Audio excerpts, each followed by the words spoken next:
Oh man, it's good to be here, guys. My name is Brian Ley, CEO and founder at Alpharank. And at Alpharank, we help banks and credit unions monetize their data. So when I start talking to clients, I usually frame the question by asking two questions. The first one is, do you think the data you're holding on your customers, do you think it's one of your most valuable assets? And typically I get a very emphatic yes. And then I ask, do you think you're using it as well as you could be? And it's an even more emphatic no. And I say, well, that's great. Because at Alpharank, we help banks and credit unions monetize their data.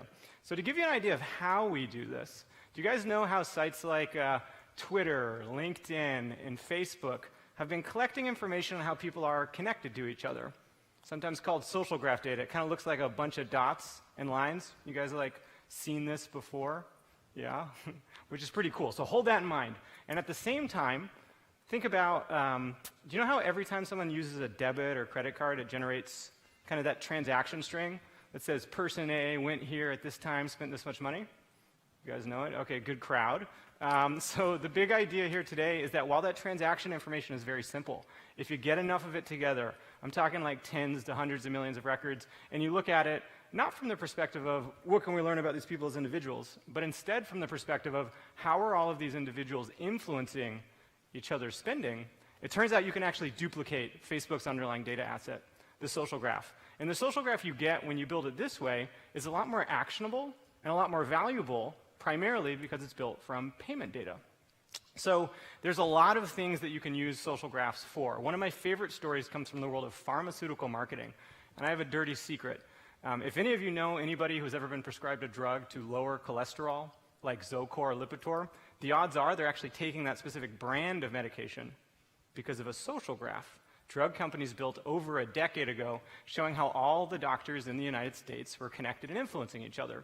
Now, what they figured out, which is pretty clever, is that they didn't need to spread or sprinkle their marketing dollars out over 100% of the population of doctors. They could focus it on 1 to 2% of the most connected to get 60 to 80% of the rest to follow, right? Kind of like a map. Understanding how people are connected allows you to figure out where the best place to start spreading something is. Or when I talk to clients, this is how I explain it. Your customer base isn't a list. It's not a list of names. It's more like a network, a graph, a connected superorganism. And in it, there's a river of information or influence or word of mouth that flows. Now, if you don't know which way that river is flowing, from a marketing perspective, you might be swimming upstream and not even realizing it. So what we're really doing by helping banks and credit unions identify that 1 to 2% is we're figuring out where the top of that stream is. And it's not that you only have to market to these people, but it is that you always want to market to them first. So most financial institutions are not selling cholesterol medication to their customers, but you are trying to spread new technology, new services, and ideally as fast as you can.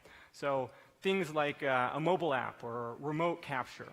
But this is coming at the time, at least from the mobile app perspective, where while banks are spending hundreds of millions of dollars to build out these digital channels, this digital transformation, it's coming at a time where app fatigue has never been higher. It's never been harder to get someone to install and start using one of these apps. Now, compounding that issue is what I call my 55-year-old aunt problem.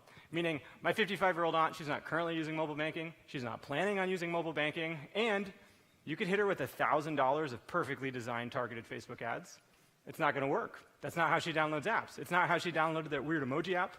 It's not how she downloaded that sketchy Uber app. And it's certainly not going to be how she downloads your banking app as well.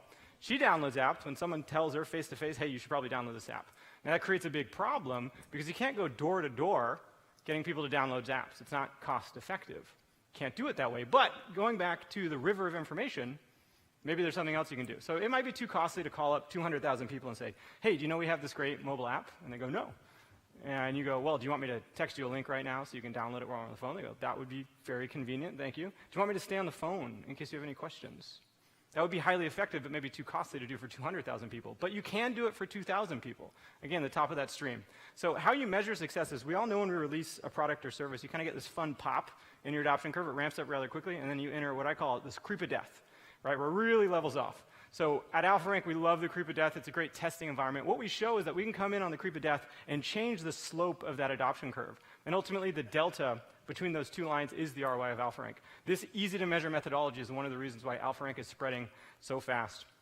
So the market opportunity here is quite large.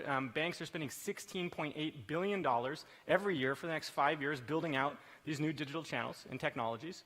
We believe the opportunity for Alpharank is to grab around $192 million of that to speed up and make that adoption more efficient. And at the same time, we have a plan that in 3 years we can grab about $20 million in net revenue. So why now? A couple forces driving how fast we're spreading. The first one is tech. The data is now available either in data lakes or providers like FIS. The second one is awareness. Most of the people in this room had kind of seen what the social graph thing was. That's unprecedented. Sites like Facebook and books like Malcolm Gladwell's Tipping Point have mainstreamed this idea. And that's really a contributing factor to how fast Alpharank is spreading. At the same time, cost. So how we actually turn that transactional data into social graph data, incredibly computationally intensive and pretty expensive. Until a few years ago, we just couldn't do this at scale. So from a competitive perspective, we sit between two worlds. So you have the transactional analysis world and then the social data analysis world. So social side, you have sites like Facebook, Clout, Sprinkler, Radian6. On the transactional data analysis, it ranges everything from Excel to Tabula. Now, by building the social graph data from transactional data, you get the best of both worlds. So one of the best things is that we can use totally encrypted non-PII data. It's just time series analysis. At the same time, because we're taking purchase data to figure out influence, we get directional purchase influence, so who influences whom. And finally, from a noise perspective, it's a lot easier because you're just looking at payment data. Pictures of cats and Kardashians play no role in how we determine influence, which is my favorite part. So from a product perspective, there's 3 phases of how we're rolling out Alpharank to market. Phase 1 is the dot phase. The dot phase is what I just described to you. It's basically targeting the 1% to 2% of the most connected customers and then using them to speed up adoption. It's sort of like if you think you have a customer base and you want to spread something faster, target that 1% to 2% and use them to accelerate that adoption. So this works for things like mobile apps, remote capture, wealth services, credit cards. You guys get the idea. You're basically cross-selling to your existing customer base. The advantage of phase 1 is that it's incredibly easy to implement, right? Totally encrypted data, a single data dump. And then if you can use Excel, you can interpret the results we give you. It's just a shorter list. Now, where we're going is stage 2.